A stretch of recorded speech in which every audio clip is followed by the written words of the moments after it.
হস্তিনাপুর,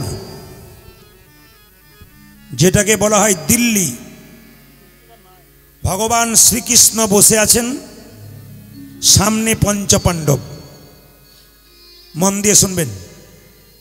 হস্তিনাপুর, যার নাম বর্তমানে দিল্লি, ভগবান কৃষ্ণ বসে আছেন, পঞ্চপাণ্ডব সামনে 5 জন মাথা নিচু করে বসে আছে। কৃষ্ণ জিজ্ঞেস করছে, কি ব্যাপার, তোমরা মাথা নিচু করে বসে আছো কেন? তোমাদের কিছু হয়েছে নাকি? পঞ্চপাণ্ডবের দাদা যুধিষ্ঠির মহারাজ বললেন, প্রভু, আমাদের একটা প্রশ্ন ছিল। কি প্রশ্ন? কলিযুগের মানুষ কেমন হবে? আপনারা তো সত্যযুগের মানুষ না, কি বলছেন? তাহলে আমি যখনই বললাম সত্যযুগের মানুষ, তখন না না, মাঝে মাঝে টেস্ট করে নিতে হয়। আমি যখন বললাম আপনারা তো সত্যযুগের মানুষ, যারা মোবাইলে আমাকে ছবি করছে, যারা গান শুনছে, না এটা করবেন না। আমি মাঝে মাঝে ভুল বলবো, আপনারা ঠিক করে নেবেন, তাহলে বুঝবো ঠিক শুনছেন। সবাই যদি হাঁ দিয়ে যান, তাহলে বুঝছি যে আপনি আমাকে দেখতে এসছেন, ইউটিউবে দেখেন, চল একবার দেখে আসি। উনি যা বলছেন তাই ঠিক না, ওটা মানবেন না। আমি যা বলবো তা ঠিক নয়, বিচার করে বলবেন। যুধিষ্ঠির মহারাজ বলল, আগত কলিযুগে মানুষগুলো কেমন হবে? কৃষ্ণ বলল, ভীম, তোমার কোনো প্রশ্ন আছে? ভীম বলল, আমার একটা প্রশ্ন ছিল। বলে ফেলো। কি প্রশ্ন? বলছে যে কলিযুগে সাধু কেমন হবে, ধর্মকর্ম কেমন হবে, একটু জানতে চাইছিলাম। আমি কি বললাম, আজকে সময়টা আমার খারাপ যাচ্ছে। মানে আমি যে মানসিক অবস্থা নিয়ে কীর্তন করতে এলাম, প্রথমেই ধাক্কা পেয়ে গেলাম। স্টেজে আসবো, এসে গরম হয়ে যাবে, স্টেজ একবারে চমকে যাবে সাউন্ডে, সব কিছুতে। কিন্তু সেই জিনিসটা আমি আজকে পেলাম না, বড় কষ্ট পেলাম। তা আমার মনে হচ্ছে শেষ পর্যন্ত আমি পেয়ে যাব ওটা আর কি। তো যাক, মেনে নিন যা আছে। আমি এটাকে বললাম, আপনারাও মানবেন, আমরাও মানবো, আপনারা বিচার করবেন। হরে কৃষ্ণ। কলিযুগের সাধু কেমন হবে? বেশ, এই অর্জুন, তোমার প্রশ্ন ছিল? অর্জুন বলছে, আমার একটা প্রশ্ন ছিল। বলে কি? কলিযুগের বাবা মা তার ছেলে মেয়েদের সঙ্গে কেমন আচরণ করবে? আপনারা যারা কোলে বাচ্চা নিয়ে কীর্তন শুনতে এসছেন, যাদের বাড়িতে বাচ্চা আছে, তারা বিচার করবেন যে আপনারা বাচ্চাদের সঙ্গে কেমন ব্যবহার করছেন, কৃষ্ণ সঠিক বলছে কিনা। আচ্ছা নকুল, তোমার কোনো প্রশ্ন ছিল? আমার প্রশ্ন ছিল যে কলিযুগের ছেলেরা তার বাবা মায়ের সঙ্গে কেমন ব্যবহার করবে। সঙ্গে সঙ্গে সহদেব বলল, 4 দাদা যখন বলল, তখন আমার বলতে বাকি কি, আমার একটা প্রশ্ন জেগেছে। বলে কি? কলিযুগের মানুষ দিনের পর দিন পাপ করেই যাচ্ছে, পাহাড় সমান পাপ করবে। কি এমন কর্ম করলে পাপ থেকে মুক্তি পাবে? কৃষ্ণ বলল, আজকে উত্তর দেব না। তোমরা 5 ভাই মিলে 5 জন সকালবেলায় কালকে রাস্তা দিয়ে বেরোবে, যা যা দেখবে আমাকে সন্ধ্যাবেলায় বলবে, আমি উত্তর দিয়ে দেবো তোমাদের প্রশ্নের উত্তরগুলো কি হচ্ছে। তো মায়েরা সবাই লক্ষ্য করুন। প্রথমে বেরোলো কে? যুধিষ্ঠির মহারাজ।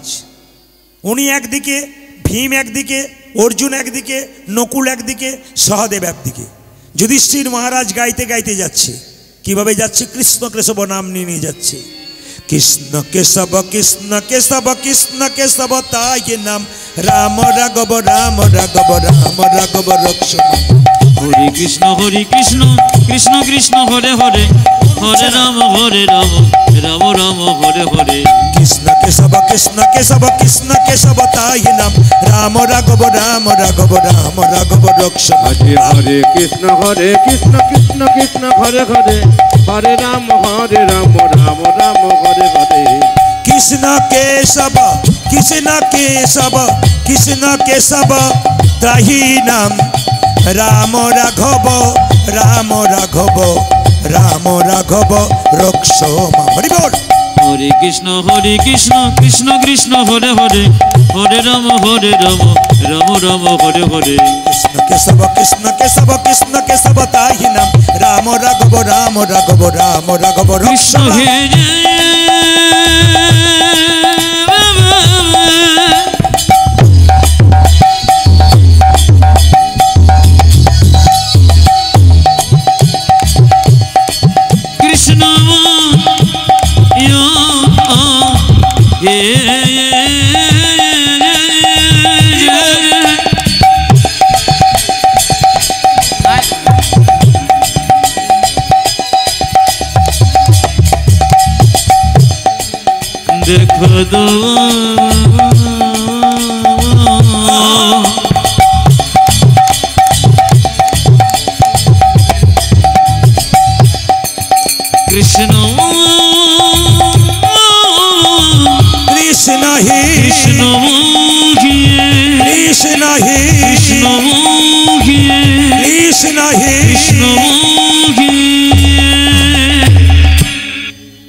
মহারাজ যে পথ দিয়ে গেল দেখতে পেল মায়েরা একটা হাতি, তার আবার দুটো সুঁড়।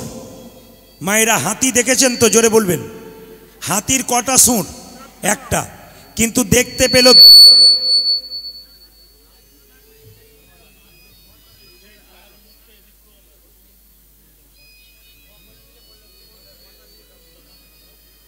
এখন ম্যানেজার চলে গেছে, অ্যাসিস্ট্যান্ট চালাচ্ছে। ম্যানেজার থাকলে তাও হয় কিছু, ইনি ম্যানেজার মানে চালানোর ম্যানেজার আর কি, মাইকের ম্যানেজার বলিনি, চালানোর ম্যানেজার, মাস্টার চাই। হরে কৃষ্ণ, জয় নিতাই, জয় নিতাই, জয় নিতাই, জয় নিতাই, জয় নিতাই, জয় নিতাই। কোনগুলো বারো? জয় নিতাই, জয় নিতাই। বেশ, এটা কমিও না। হরে কৃষ্ণ, সবাই লক্ষ্য করুন তো। কৃষ্ণ কি যুধিষ্ঠির মহারাজ কি দেখলো মা? হাতি দেখলো। কতার সুর দেখলো? জোরে বলুন। দুটো। বাহ, উত্তর দেবেন আপনারা। ভীম যখন যাচ্ছে তখন দেখতে পেল একটা নদীতে একটা মরা বস্তু ভেসে ভেসে আসছে, একটা পাখি তাকে ঠুকরে ঠুকরে খাচ্ছে। আশ্চর্যের ব্যাপার, পাখিটার গায়ে কৃষ্ণ নাম লেখা, কিন্তু মরা জীবটাকে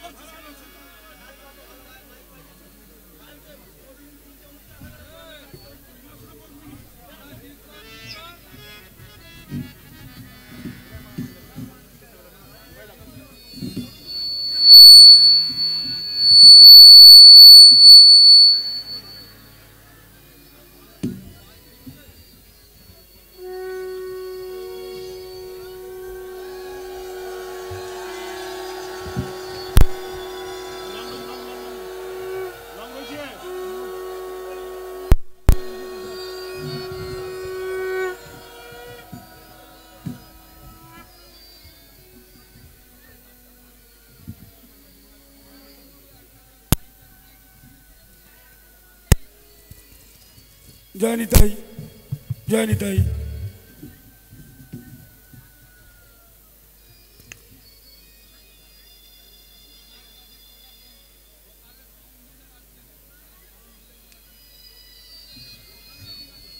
এখন পুষ্পস্তবক দিয়ে প্রদীপ পাল মহাশয়কে বরণ করে নিচ্ছেন লোকনাথ মিষ্টান্ন ভাণ্ডার কর্ণধার শম্ভু ঘোষ। লোকনাথ মিষ্টান্ন ভাণ্ডারের কর্ণধার শম্ভু ঘোষ।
আস্তে আস্তে জয় নিতাই,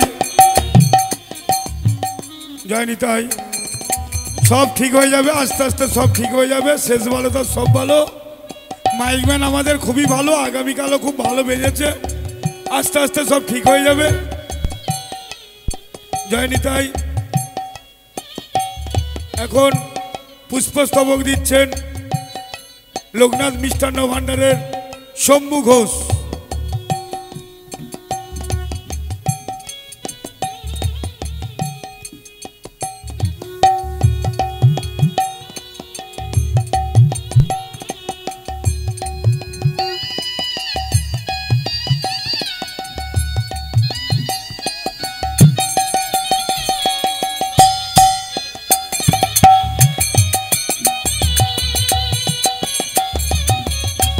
আপনাদের প্রত্যেকেই আনন্দ দেবেন, প্রত্যেকেই আনন্দ দেবার মতো জায়গায় আছেন, আপনারা প্রত্যেকে আনন্দ পাবেন। টেস্টিং। জয় নিতাই, জয় নিতাই, জয় নিতাই। এরপর পুষ্পস্তবক দিয়ে প্রদীপ পাল মহাশয়কে বরণ করে নিচ্ছেন সানু মণ্ডল। এরপর পুষ্পস্তবক দিয়ে হ্যালো রাধে পুষ্পস্তবক দিয়ে কাকা ও কাকা হ্যালো রাধে যে রাধে হ্যালো উঠাও আর একটা রেভাব দিয়ে দাও মনিটার হ্যালো রাধে যে রাধে এখন পুষ্পস্তবক দিয়ে বরণ করে নিচ্ছেন হ্যালো হ্যালো যে রাধে সানু মণ্ডল। সানু মণ্ডল প্রদীপ পাল মহাশয়কে একটি বড় গোলাপ ফুলের মালা দিয়ে উনি বরণ করছেন। জয় নিতাই, জয় নিতাই, জয় নিতাই।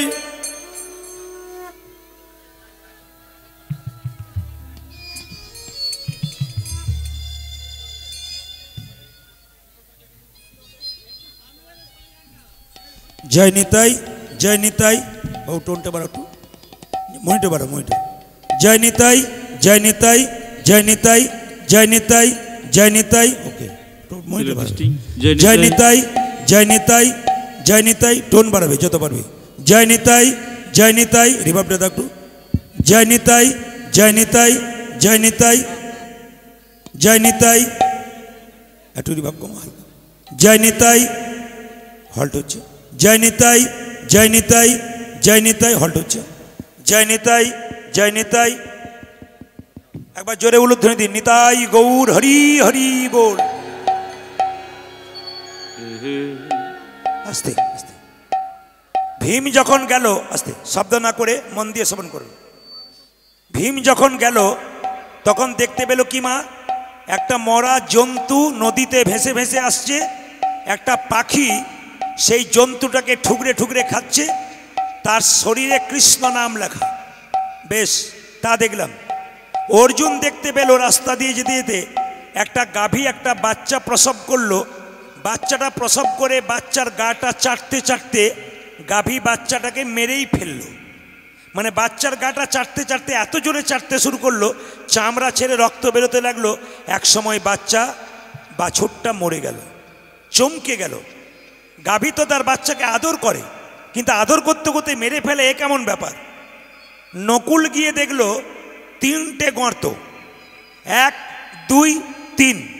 প্রথম গর্তের জল তৃতীয় গর্তে, তৃতীয় গর্তের জল প্রথম গর্তে, আর মাঝখানে গর্তটা ফাঁকা। চমকে গেল নকুল। 3টে গর্ত দেখলাম, প্রথম গর্তের জল তৃতীয় গর্তে, তৃতীয় গর্তের জল প্রথম গর্তে, মাঝখানে গর্তটা ফাঁকা। সহদেব আবার দেখলো, সে তো আবার চমকে গেল। একটা বিরাট বড় পাহাড় থেকে বিরাট বড় পাথর গড়গড় করে পড়ছে স্পিডের মুখে, যেন মনে হচ্ছে গাছ বাড়ি সব ভেঙে দেবে। অবাক ব্যাপার, একটা ঘাসের ডগায় এসে পাথরটা থমকে গেল। ঘাসের ডগায় পাথর থমকে যায়। চমকে গেল যে ঘাসের ডগায় কেন পাথরটা থমকে গেল। আচ্ছা ঠিক আছে, কৃষ্ণকে গিয়ে বলবো। ভগবান কৃষ্ণ সন্ধ্যাবেলায় এলেন। এই যে পঞ্চপাণ্ডব এদিকে এসো।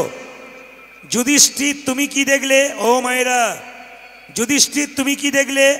আমি দেখলাম একটা হাতি, তার সব কিছু ঠিক আছে, 2টো সুর দেখলাম। কেন দেখলাম? কৃষ্ণ বলল তুমি ভুল দেখনি, ঠিকই দেখেছো। এই হাতিটা হচ্ছে কলি। বলে কেন? এ শিক্ষা দিচ্ছে।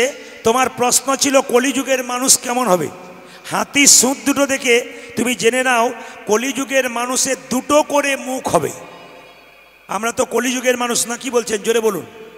তাহলে আমাদের তো একটা করে মুখ, কিন্তু কৃষ্ণ বলল কলিযুগের মানুষের 2টো করে মুখ। কি করে সম্ভব? না অনেকে দেখছে, তাহলে আমার এখানে 2টো হয়ে গেল না। না, একটা ভেতরে একটা বাইরে। প্রমাণ দিয়ে দিই। হাটগাছাতে রামবাবু আর শ্যামবাবু রাস্তা দিয়ে পেরিয়ে যাচ্ছে। রামবাবু শ্যামবাবুকে জিজ্ঞেস করছে, দাদা কেমন আছেন? শ্যামবাবু বলে আমি খুব ভালো আছি।